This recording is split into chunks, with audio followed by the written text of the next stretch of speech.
the thing that I would say to everyone is that, we must be proud of what Simba achieved. He was such a humble person, and most people don't have that humility these days, especially if you were a celebrity. So I think we can all take a leaf out of his book. He was really inspiring, especially one so young, with so much of talent. Described like a doll's house in top billing, we're walking through the entrance, and he always managed to make fun of those things. And at any event that I saw, and particularly our New Year's event, he had so much fun. Wherever he went, he just like a magnet, he attracted all the people around him. Never once did I see him in an environment where I felt he didn't fit in, because he bettered wherever he was.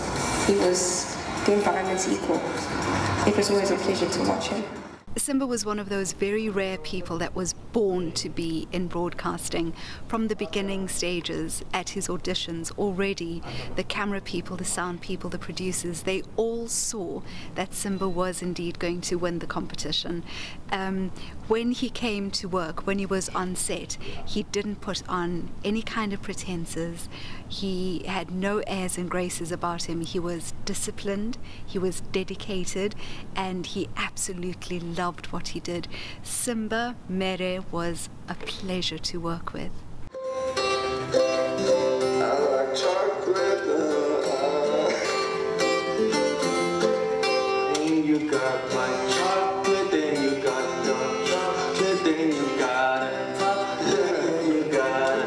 I don't know, maybe you should stick to the ukulele for now, and then we'll practice the singing a little later.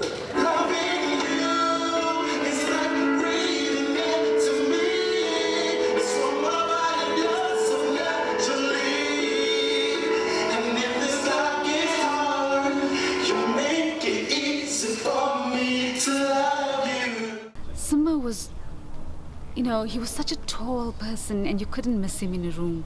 So when he walked into a room, you felt his presence, and then he had this very deep voice, and also, he was gentle. So he also, he was very intelligent. He carefully considered what he was going to say. He knew what he wanted in life, and he made sure he got it in such a short space of time. The great unknown, where feet may fail, and there I find you in the mysteries, in oceans deep, my faith will stand. So I will call upon you. I think the only thing I can say to encourage Simba's family especially is to just hold on to the person that he was. Can you imagine if we knew Simba as such a remarkable person, how much better his family knew him? And to just take comfort that God's timing is perfect, and even though this doesn't make sense to us. Since I have so many wonderful moments of us growing up, from playing rugby together, to attending crazy parties, and getting home at odd hours of the morning. We were enjoying being young and free.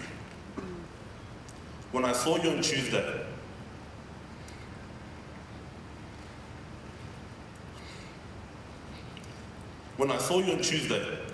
I said a few words to you in my heart.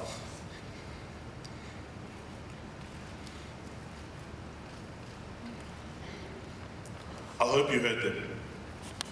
You have broken my heart, my little brother, and I don't know when I will heal, but I will always hold your memory in my heart and in my soul, just as you would have wanted. I want you to know that I am so proud of you. In a short space of time, you achieved so much. You were in the prime of your life. You became a true maverick, a true original. That can never be taken.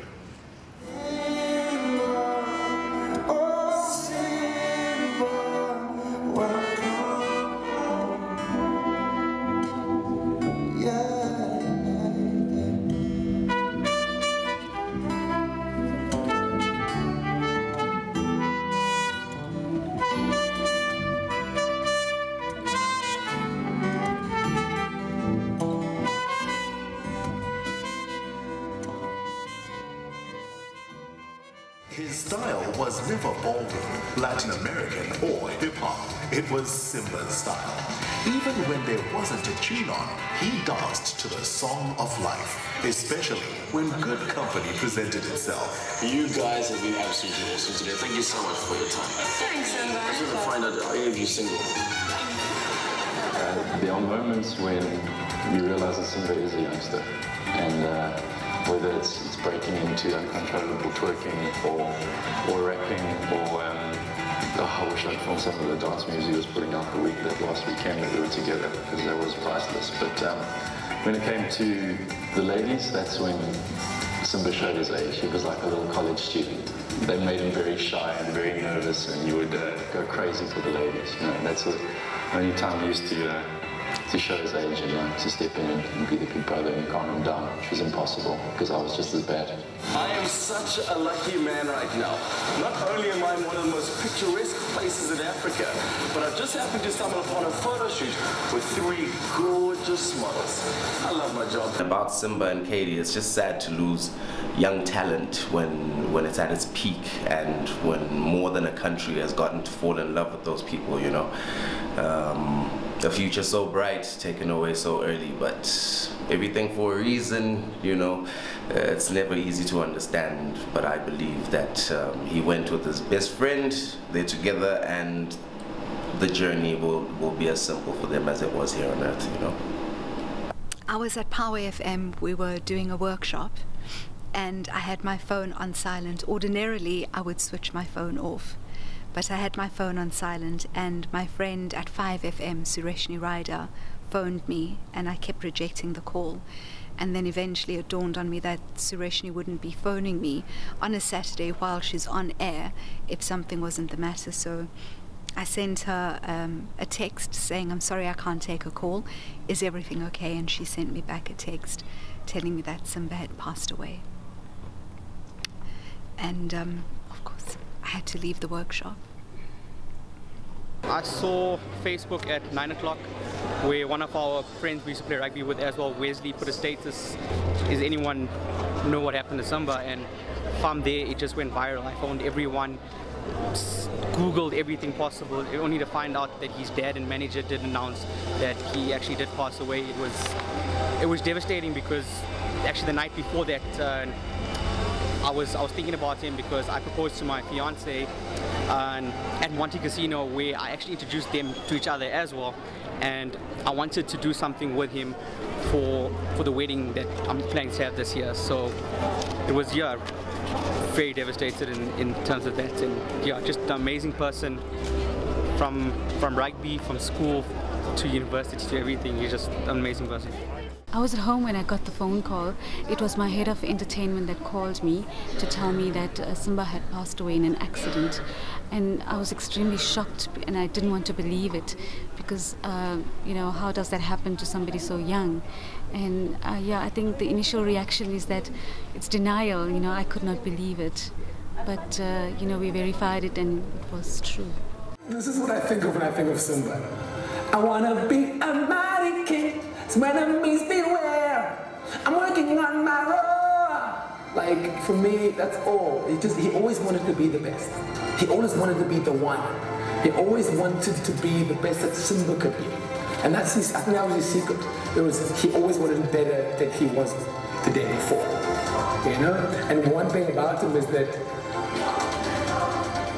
he was born a king. He was born the one. You know, he never had to roar, he just had to smile. He never had to be loud, he just had to walk into a room. And when he walked into a room, you knew he was there.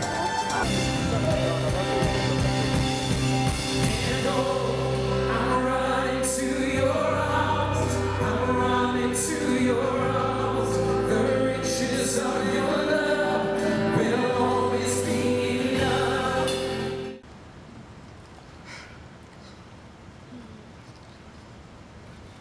You taught me how to never give up on my dreams.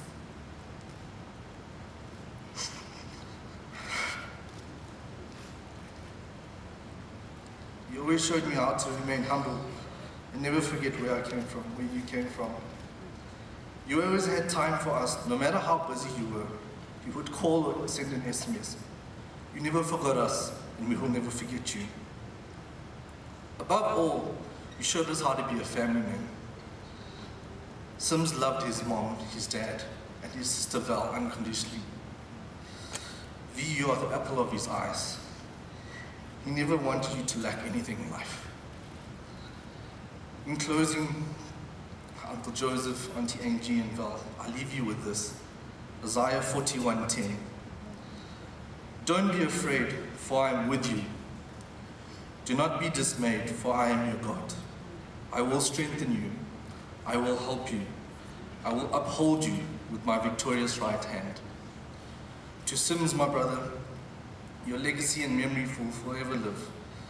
Thank you for all the amazing memories. You were truly half man, half amazing. Rest in peace, my brother. Till we meet again, I love you.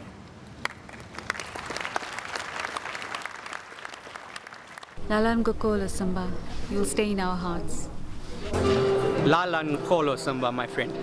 Lala Nokolo, Simba. We're going to miss you so much. Hamba kahle. God bless. Mo famba zvakanaka, ishave nemi.